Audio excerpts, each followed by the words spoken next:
House Bill 2802. Imagine this. Imagine you're a firefighter in Austin. You spent 20 years running into burning buildings, and you expect a stable pension when you retire. But the fund that pays those benefits is deep in the red. The city and the pension board agree something has to give, so they strike a deal to fix it. What the bill says it does?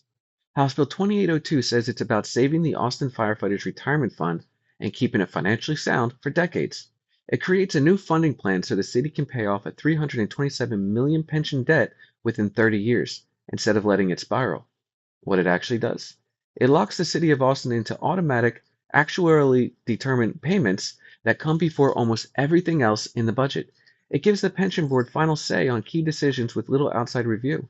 It also lowers benefits for firefighters hired after 2026, creating a permanent divide between older and newer members of the same force. Now, who benefits? The current firefighters and retirees who gain long-term security for their benefits. The pension board and actuaries who gain new authority and recurring control over the funding model. City officials who get predictability in pension costs but lose future flexibility. Now, who pays the price? Future firefighters who will earn less for the same work. Taxpayers who inherit locked-in obligations that reduce funding for other city services. The public who loses some transparency and the ability to challenge board decisions. Why this matters. When a city is bound by fixed formulas, every downturn hits harder. The more revenue tied to one fund, the less room there is for roads, parks, or emergency repairs. House Bill 2802 fixes a real problem, but it also shifts power away from public oversight and makes it harder to adapt when budgets tighten. Questions you can ask your lawmakers. How will Austin balance pension payments with other essential services if the economy dips?